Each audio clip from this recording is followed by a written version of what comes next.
नमस्कार, the beginning culture में आपका स्वागत है। आज हम इस वीडियो में बात करेंगे प्राचीन भारत के मृदभांड यानी कि मिट्टी के बर्तन के बारे में। तो चलिए शुरू करते हैं। मृदा से निर्मित बर्तन पुरातात्विक स्रोतों की जानकारी के प्रमुख स्रोत हैं।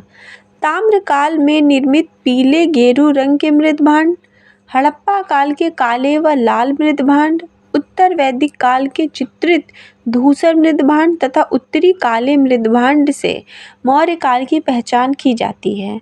मृदभांड देश के विभिन्न स्थलों से प्राप्त हुए हैं जो भारत की प्राचीन सभ्यता और संस्कृति को जानने व समझने में महत्वपूर्ण भूमिका निभाते हैं। पुरातत्व में मिट्टी के बर्तनों के विश्लेषण को लागू करके पुरातत्व संस्कृति का अध्ययन किया जाता है, क्योंकि मिट्टी के बर्तन टिकाऊ होते हैं और पुरातात्विक स्थलों पर लंबे समय तक बचे रहते हैं, जबकि अन्य वस्तुएं सड़ जाती हैं या नष्ट हो जाती हैं। हड़प्पा युग के मिट्टी के बर्तनों को मोटे तौर पर दो प्रकारों में वर्गीकृत किया जा सकता है, जैसे सादे मिट्टी के बर्तन और चित्रित मिट्टी के बर्तन।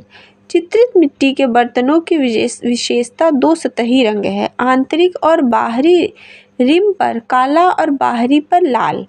इसमें पृष्ठभूमि को चित्रित करने के लिए लाल रंग का उपयोग किया गया था और लाल रंग की पृष्ठभूमि पर डिज़ाइन और आंकड़े बनाने के लिए चमकदार काले रंग का उपयोग किया गया था।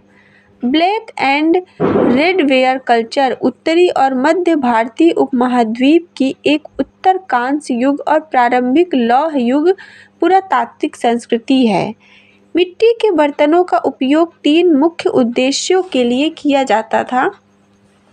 सादे मिट्टी के बर्तनों का उपयोग घरेलू उद्देश्यों के लिए किया जाता था, मुख्य रूप से अनाज और पानी के भंडारण के लिए। आमतौर पर आधे इंच से भी कम आकार के छोटे जहाज़ों का उपयोग सजावटी उद्देश्यों के लिए किया जाता था। कुछ मिट्टी के बर्तनों को छिद्रित किया गया था, तल में एक बड़ा छेद और किनारों पर छोटे छेद। हो सकता है कि इनका इस्तेमाल शराब को छानने के लिए किया गया हो।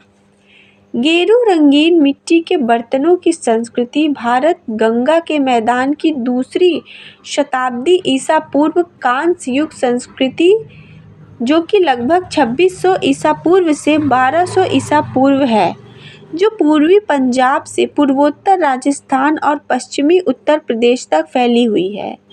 ओसीपी जार भंडारण जार, कटोरे और बेसिन के रूप में इस्तेमाल होता था।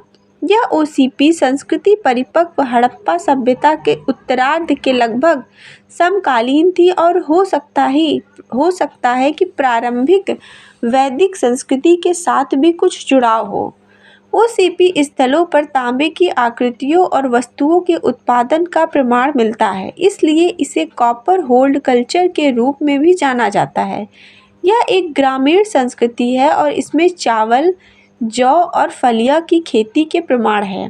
उनके पास मवेशी, भेड़ बकरी, सूअर, घोड़े और कुत्तों के पशुचारण का प्रमाण भी। वे तांबे और टेराकोटा के गहनों का इस्तेमाल करते थे। जानवरों की मूर्तियां भी मिली हैं।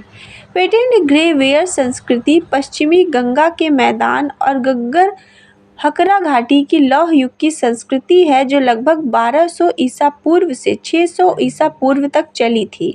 चित्रित ग्रे वेयर साइट कृषि और पशुचारण के विकास को प्रकट करते हैं। वे भारत के उत्तरी भाग में बड़े पैमाने पर जनसंख्या वृद्धि दर्शाते हैं।